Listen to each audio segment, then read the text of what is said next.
naye embeera ate ye n'emwongera omutabukira. Naye twebaza Mukama Katonda ne bannayuganda mwenna twebaza abasawo mu malwaliro gonna wonalebo gyayise okusobola okulaba nga mukuumye obulamu bwa Honorable Sseggirinya. Buli akoze yonna kyasobola okulaba nga Honorable asobola okuwona, bali awatirako omutemu omunene okujjanjaba Honorable Sseggirinya. Mwebale nnyo mwebale ddala. Twebaza ekibiina kyaffe ekya NUP olw'okutukwatirako obusobozi bwammwe naddala mu kujjanjaba Honorable Sseggirinya. Twebaza bannayuganda ssekinnoomu buli omu gy'ali asobodde okuwa obuyambi mu kujjanjaba Honorable Sseggirinya. Kyonna ky'okoze tubamanyi era Honorable abamanyi kubanga mu byafaayo bye musigadde nga mwebazirabe olw'obulamu bwe. Mu bbanga eryo Mukama yasobodde okuyamba Honorable Sseggirinya mu mwaka kumpi mulamba nga mulwadde, kubanga tujjudde obulamu bwa Honorable bwatandika okwongera okusereba. Bw'oggyeko okusereba nga tuli mu kkomera, bwatandika okusereba ennyo naddala nnyo omwezi ogw'ekkumi omwaka 2023. Okuva olwo paka leero Honorable abadde taddangamu kutereera bulungi, naye Mukama atumwebaza. Bw'obanga wakyalirako Honorable Sseggirinya mu ddwaliro n'omulabako emyezi nga 7 emabega oba 8, toyinza mu butuufu kuteebaza Mukama Katonda olwaleero bw'omulabako ng'asobola okwogera, asobola okutuula, asobola okutambulako ekitonotono oba oliawo. Abamu ku ffe essuubi lyali lyatuggwamu era netumukwasa Mukama Katonda olw'obulamu. Embeera ye yaba agisalawo, naye twebaza Mukama nti olwaleero wadde tasobodde kujja wano mu press conference eno gye tulimu, naye tuli basanyufu abamulabako nti waali mulamu era asobola okuwa enteekateeka nga Honorable Kansala wali.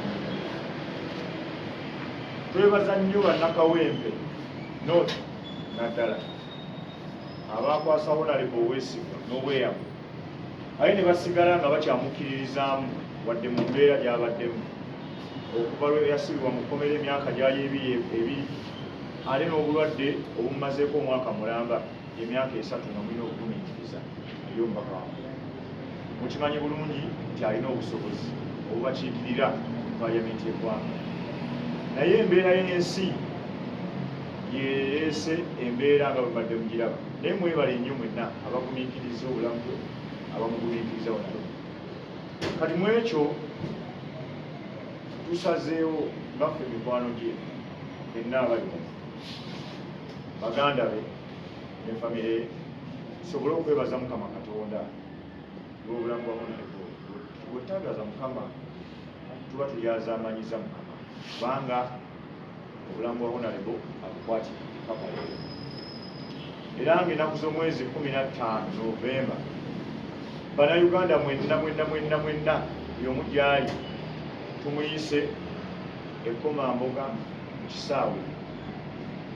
Abatamanyiiyo tujja balagirira, abamanyiiyo mujja kuba mwanguye okutuyamba okujja okwebaza Mukama Katonda ffenna. Tugenda kukola dduwa okwebaza Mukama Katonda. Dduwa mwenna abali mu ddiini y'Obusiraamu mugimanyi. Tugenda kukola dduwa twebaze Allah okuba nti asobodde okuuma obulamu bwa Honorable Sseggirinya.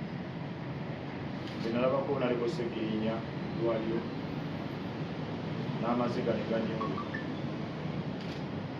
era bwe nkirowoozaako mpulira nga gaagala kujja amaziga olw'obulamu bwa Sseggirinya. Bwe nalabako nga tuyingira mu kkomera, bwe namulabako mu ddwaliro omwezi gwa January, kyanyungula amaziga oba oliawo. Naye twebaza nti asobodde okuuma Honorable ng'akyali mukulu. Lw'osanga Honorable newe omugamba nti Honorable lwaki tetwesonyiwa ebyobufuzi agambirawo nenne lw'abantu bange sikisobola, wakiri kanfe naye nga si kye tukusabira. naye mu mutima gwe mugumu nti asobola okudda n'aweereza abantu. Era Mukama tumwebaza kubanga bwe tumulabako ennaku zino at least waliwo embeera eyakyuseemu okusinziira ku eyo. Era ng'ennaku z'omwezi 15 tugenda kuteekateeka emikolo egyo. Emikolo egyo tegigenda kuba mikolo gya bulijjo. Era Munnayuganda tukitwala nti gino emikolo gigenda kubeera gya bulijjo. Nedda, emikolo gy'okwebaza Mukama Katonda olw'okukuuma obulamu bwa Honorable Sseggirinya gigenda kubeera mikolo gy'amaanyi. Maanyi nnyo ddala kubanga tumanyi bulungi bwa Mukama gy'amudde okukuuma obulamu bwe paka leero. Bameka abayiseewo, bameka abafudde. Naye ffe twebaza Mukama nti owaffe waali akyalinamu. Kye nali nsinga okusabira Mukama Katonda nti Honorable awone abeere mulamu. Mu maaso eyo nga owulira abantu bwe bakola olutabo ne benyumyako, simala baali mu lutalo, simala gundi biki gye bavudde, naffe tulijja ne tunyumya olutabaalo lwaffe nga tuli balamu olaba twebaza Mukama. Era twagala okumwebaza ennaku z'omwezi 15. Basewo bannabo, bannamawulire, mutuuse message eno eri Bannayuganda bonna kuba Sseggirinya atakoma mu kawempe North wa Uganda yonna ne Bannayuganda abali ebweru bamwagala era bamumanyi kyasobodde okukolera abantu mu Uganda. Musajja ayagaliza. Nze ebbanga lye namala naye mu kkomera emyaka 2 nategeera kye bayita Honorable Sseggirinya. Musajja ayagaliza. Musajja abeera ne siringi 20,000 mu nsawo n'agabako 5,000 n'asigaza siringi 5 ate nga naye yeetaaga ebbiri okusobola okumugya waali. Naye ku lw'obwetaavu bw'oba olina n'apimamu nti ekikye asobola otambulawo ebigere, bwe kikyo ne bw'otambulawo ebigere ekizibu tekiku n'akuwa 5,000. Ye muntu gwe tugenda okwebaliza Mukama. Kyobola Mukama akuuma abantu n'obulamu bwabwe okusinziira ku bwetaavu bwabwe society. Njagala okwebaza abantu abakkiriza okubeera ku lukiiko oluteekateeka naddala emikolo gya Honorable Sseggirinya. Si mukolo mwangu, tugenda kuba mukolo munene nnyo. Tusuubira okutegeka omukolo oguli mu ssente empitirivu ennyo. Challenge ye tulina olwaleero nti Honorable amaze omwaka mulamba takola, nga buli kaafuna akateeka ku bulamu bwe okusobola okwejjanjaba okuyamba ebirala bingi, wadde nga wabaddewo abatukwatirako ku bujjanjabi nga Paalamenti eggwanga. Naye mukimanyi nti wabaayo bbiru ne baziwaayo ez'eddwaliro, ate ez'ebyokulya by'olya n'abakujjanjaba woziwaayo nawaayo basula kubanga yamaze ng'ali nayo akasente ke bambi akambudde kangi. Naye tusaba Bannayuganda abazira kisa bangi twabatuukiridde era tuweebaza abasobodde okukkiriza nti enteekateeka ze bagenda zeetabamu. Naye Bannayuganda mwenna abasigadde nammwe tukwatire ku Honorable Sseggirinya, naffe ab'olukiiko olugenda okuteekateeka enteekateeka ze ez'okudda okwebaza Mukama Katonda. Tukwatireko tusobole okuteekateeka emikolo egitaliimu kulemererwa.